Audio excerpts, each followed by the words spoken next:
Is there a cost of listening crisis? Yeah, you heard that correctly. I'm asking, is there a cost of listening crisis? This is HiFi Whole, the audio and music podcast that puts you and the music first. Please let me begin by offering you a heartfelt apology. I'm giving you my deepest apologies for the recent hay fever induced hiatus. When I reviewed the recording of the last episode, I felt it was high time I stopped inflicting so much snot and congestion upon you fine people, hence the recent pause in the recording schedule. Thank you for joining me for this episode as I dig into this show's subject matter.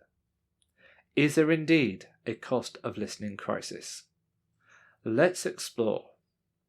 What do I mean by cost of listening crisis? Well, back in the 70s and well into the 80s, what was considered hi-fi sold like proverbial hotcakes.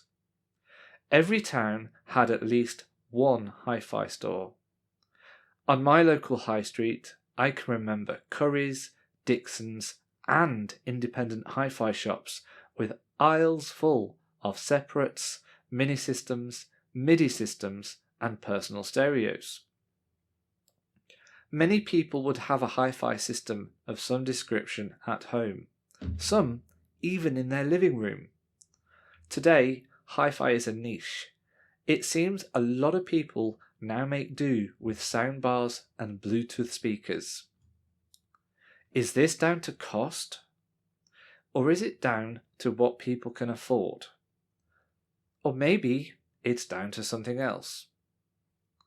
In 1974, a Marantz Model 2230 receiver would have cost around, as best as I can tell, I wasn't alive back then, somewhere between 235 and 255 Great British pounds.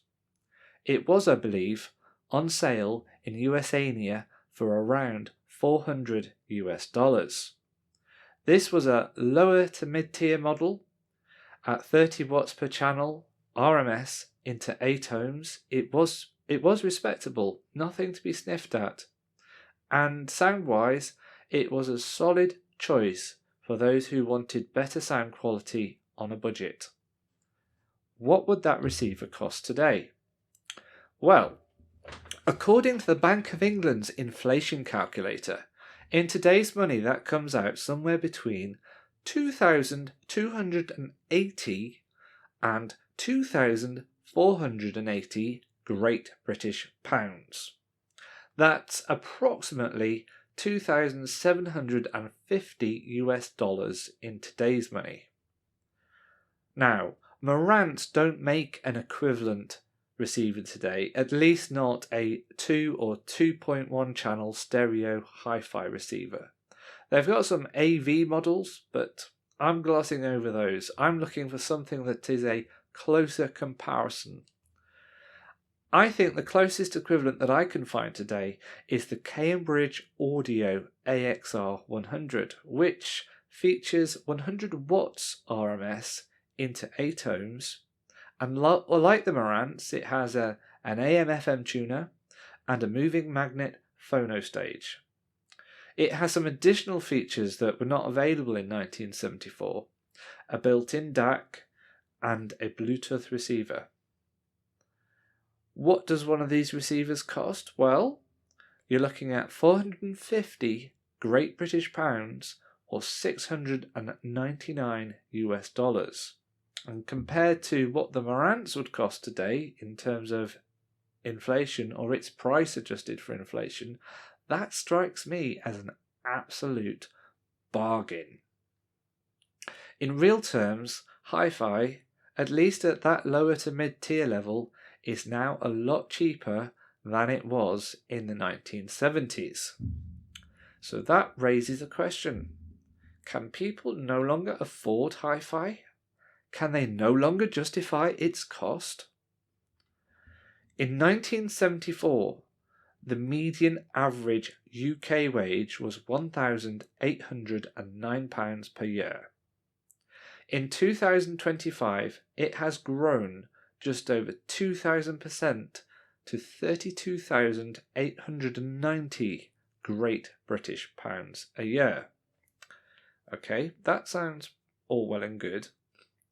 So what has happened to prices in general since then? Aha, well, the CPI-based cumulative inflation figure for that period of time runs to 1,078%. So that's nearly half the rise in wages. Things are looking good so far, right? Well, perhaps not. I apologise as well for being very UK-centric with this, but doing it for all other major countries would have been a little exhaustive, and I would have probably bored you to death by the end of this podcast if I'd have gone to that level of detail, so just bear with me. Okay, so we've talked about UK wages, and we've talked about the sort of UK inflation, but what we have to bear in mind is that the CPI-based cumulative inflation figure we've talked about does not include housing, energy, or transport costs. These are all necessities that distract away from luxuries like HiFi. Between 1974 and 2025, house prices in the UK, on average, increased by 4,000%. So that's almost twice the rate at which wages have grown. What about energy prices? Well, they've increased by as much as 6,000%. Yes, 6,000, that's 3 times UK wages. And what about transport costs? Well, there's a little more complication here, or a little more nuance, you might call it.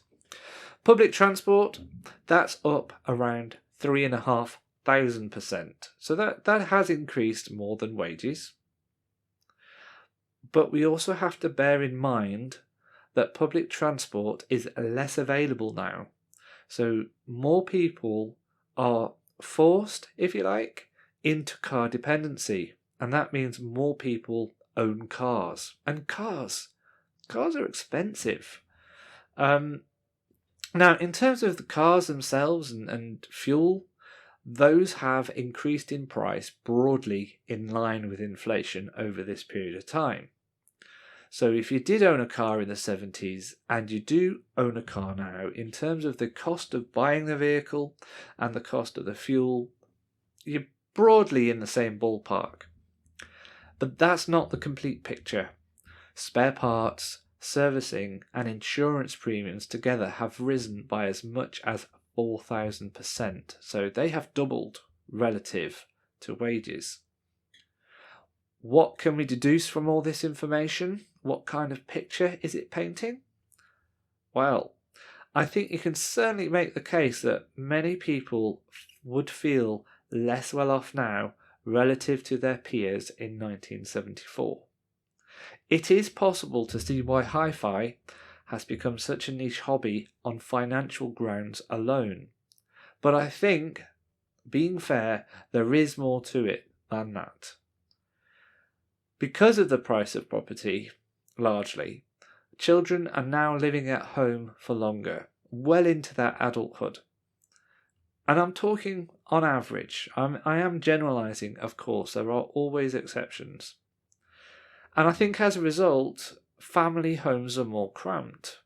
There is nowhere for the traditional HiFi to go. Personal listening via smartphones and earbuds has become much more commonplace. Music used to be a family experience, but it's more often than not now an individual experience. And we have to face the fact there is so much more competing for our attention in modern life relative to the 1970s. I think it is a shame. It is a shame for our HiFi industry, both at home and abroad. I think it is a shame for less well-known artists and independent record labels, which of course face tougher competition. and I think it is a shame for people who are less likely to experience the joy of higher fidelity music reproduction in their lives. I think there is a cost, space, and time for listening crisis. I am just thankful that there are still enough of us buying hi-fi and buying music so that independent artists and independent hi-fi manufacturers are still producing music and hi-fi for us to enjoy. And I really hope that long remains the case. Before I wrap this episode up, it is time to talk about this show's featured album. Boards of Canada released their long and awaited 5th studio album at the end of May, Inferno.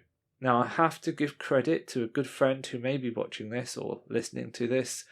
This was a recommendation that came from him. You know who you are. Thank you. And when I say this album was long awaited, I'm talking 13 years since the release of their prior album, Tomorrow's Harvest. That was released in 2013. For the uninitiated, Boards of Canada are a Scottish electronic music duo. In fact, they are brothers who go by the names Mike Sanderson and I'm sorry if I get this wrong, Marcus Owen. And that's spelled Echo Oscar India November. My apologies if I have fluffed that up. The album opens almost jovially with what I describe as the intro credits for a low-budget 80s sci-fi TV show. That quickly becomes dark and dystopian. It quickly becomes dark and dystopian even before that 30-second intro track gives way to Prophecy at 1420 MHz. We move from 80s sci-fi to mid-90s spy thriller. The album, at just shy of 70 minutes and 18 tracks in length, takes you deep into a pock-marked subterranean landscape, or should that be hellscape? I think this is an album that should definitely inspire a movie. If you enjoy electronic music, then I'd very much recommend Inferno for your listening list. Right, that's it, almost.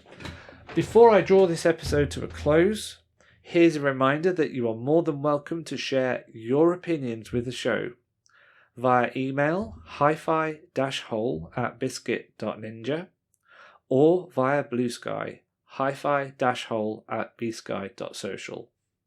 Before I draw this episode to a close, here's a reminder that you are more than welcome to share your opinions with the show via email hifi-hole@biscuit.ninja, via Blue Sky hifi-hole@bsky.social.